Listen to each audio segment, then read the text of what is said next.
येऊ दे. आज बघतेच ह्याच्याकडे. माणसाने ना दरवेळेस ह्याची वाट बघत बसावून ह्याने दरवेळेस आरामशीर यावं महाराजांसारखं. काय झालं? लय बडबड चालली. काय झालं? काय नाही. कुठं काय होणार आहे मला, है ना? दरवेळेस लेट. मी दरवेळेस असा ठेका धरलाय का आधी येऊन थांबायचं म्हणून? नको चिडचिड करू. एक तर सुट्टीला आलाय मला 2 दिवस, त्यात पण तुझी अशीच बडबड. आलास ना सुट्टीला आलाय तरी पण माझा कॉल घेत नाही, फोन करत नाही, स्वतः म्हणे नुसतं ते अभ्यास. एवढा होशील तू माहिती का?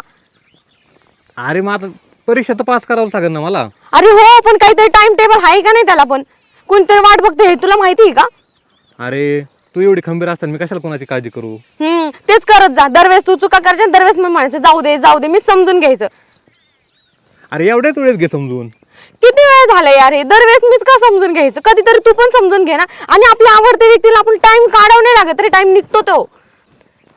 कधीच ऐकून नको घेऊन जाऊ माझं. अरे नको नको एवढी तनतन करू तू. तंतन करायची वेळच आणली आणि आता लाडी गोडी लावायची. फोन नाही करत, काही नाही. घरी असलं विसरून जातो, कुणी आहे का नाही तेच माहित नाही तुला. अरे हे सगळं तुझ्यासाठी चाललंय. एकदा एमपीसी पोस्ट निघू दे मला.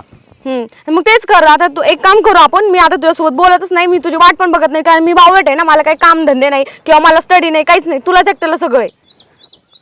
अरे तूच नाही साथ देणार तर कोण देईन बरं माझी? अरे पण साथ देणं का व्हाय ना, तू दिवसभर तुला एक स्वतःहून कॉल करू शकतोस ना. अरे मी असं पण नाही दुसरं कोणावर काय करतोय, बोलतोय किंवा काय नाही फोन वापरत मी. काय माहिती आता का मलाच टाइम द्यायचा नाही म्हणून तू असं करत असशील.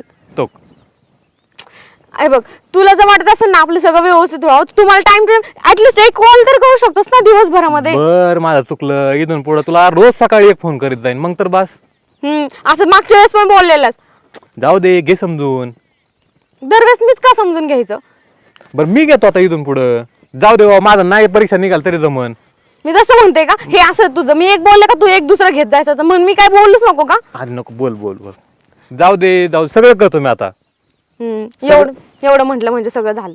ते काय नाही, सगळं जाऊ दे. तू तुझं पेपर दे, तुझं नोकरी कर, सगळं तुझं तू कर. माझ्याशी बोलूच नको. हे भगवान. ते देव तरी काय करेन जर तुला स्वतःहून टाइमच द्यायचा नाही. देव पण मला म्हणतोय त्याला स्वतःहून टाइम नाही द्यायचं. तू त्याच्या लाईफ मधून निघून जा. मग आता तू काय विचार केला? जायचंच का तुला? हा मग जातेच ना. मग हा तुझ्या मनात पण असेल म्हणूनच तू मला असं विचारतोय, आहे का नाही? अरे पण आलंय तुला भेटायला कोणी, मग शांत बोलायला पाहिजे का? चिडचिड करायची नुसती. काय होतं बरं चिडचिड करून? भेटायला यायचं मेसेज कोणी केला? मी तुला बोलले तेव्हा तू आज आलाय मला भेटायला, माहिती का तुला? तो तुला माझी काळजी आहेच का नाही थोडीफार? हो ना, मला सारी दुनियाची काळजी आहे. मला तुझी एकट्याची एवढी काळजी आहे ना, तर तुला कधी दिसतच नाही. तुला आहे का रे माझी कधी काळजी? मग हा ना, माहिती आहे. म्हणूनच मला कॉल करून विचारतो काय करते काय. ऍटलीस्ट कधी विचारलं पण नाही जेवली का काय. तर जाऊ दे, ते तर नाहीच विचारत. मी तर लक्ष पण देत नाही. पण कशी आहेस कधी नाही. त्या दिवशी मी तुला म्हटलं मी आजारी आहे, काय केला का तुम्हाला परत कॉल? नाही केला ना? अरे घे समजून थोडंफार. मी म्हटलंय तुला नको. अरे सगळं तुझ्यासाठीच चाललंय ना. काही नाही, ज्याला टाइम द्यायचं ना तो कसं पण देतो. तुला टाइमच द्यायचं नाही असं सांग की.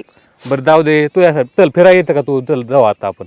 नको, तुझा अभ्यास राहिला असेल, तुझी नोकरी जायची रे. माझ्यामुळे कशाला उगाच, माझ्यामुळे प्रॉब्लेम नको तुला. जा तू एकटंच. बघ आता कशी बोलते. चल की आता मी म्हणतो तुझ्यासाठी येतो. चल परत असं करायचं नाही. हा नाही करत.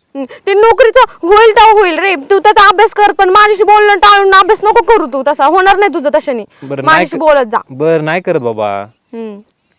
नेक्स्ट टाइम सांगायला लावू नको. हा पाहिजे कुठे जायचं फिरायला? तू म्हणशील तिथे जाऊ. चल चल.